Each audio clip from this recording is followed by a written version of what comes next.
Young tiger NTR Koratala Shiva దర్శకత్వంలో నటించిన దేవరా చిత్రం ప్రపంచవ్యాప్తంగా ఈ నెల 27వ తేదీన విడుదల కాబోతోంది. గురువారం అర్ధరాత్రి నుంచే షోలు వేస్తున్నారు. 1 గంటకు ఇవి ప్రారంభం కానున్నాయి. సినిమా విడుదలకు ముందే దేవరా సృష్టిస్తున్న రికార్డులు చూస్తూ ఉంటే మతిపోతోంది. ప్రీమియర్ షోస్, ప్రీ సేల్స్ అమ్మకాల ద్వారా అమెరికాలో $2 మిలియన్ పైగా వసూలు చేసింది. ఈ విషయాన్ని దేవరా నిర్మాతలు అధికారికంగా ప్రకటించారు. సినిమా విడుదలకు ఇంకా ఒకరోజే సమయం ఉంది.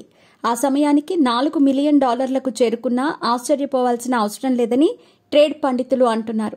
ఇప్పటికే ఈ సినిమా $2 మిలియన్ క్లబ్లో చేరగా త్వరలోనే $4 మిలియన్ క్లబ్లో చేరనుంది. ఒక రకంగా ఇది సంచలనమని సినీ విశ్లేషకులు అభిప్రాయపడుతున్నారు. విడుదలకు ముందే 50 కోట్లు అడ్వాన్స్ రూపంలో రావటం అంటే మామూలు విషయం కాదని తారక్ సంచలన రికార్డుల దిశగా పయనిస్తున్నాడంటున్నారు. గతంలో రామ్ చరణ్తో కలిసి నటించిన RRR సినిమా $2 మిలియన్ క్లబ్లో చేరింది.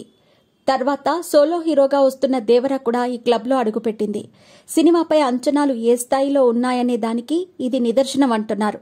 ఇప్పటికే 2 తెలుగు రాష్ట్రాల్లో థియేటర్ల టికెట్ ధరలు పెంచుకునేందుకు ప్రభుత్వాలు అనుమతినిచ్చాయి. దీంతో గ్రాస్ వసూళ్లు ఏ స్థాయిలో వస్తాయనేది చూడాలి. హిందీలో కరణ్ జోహార్ విడుదల చేస్తున్నాడు కాబట్టి మంచి థియేటర్లే దొరికాయి. సినిమాకు మంచి టాక్ వచ్చిందంటే చాలు దుమ్ము దులపటం ఖాయమని తారక్ అభిమానులు నమ్మకంగా చెబుతున్నారు. వారి నమ్మకం నిజమవుతుందో లేదో చూడాలంటే మరో రోజు ఆగితే సరిపోతుంది.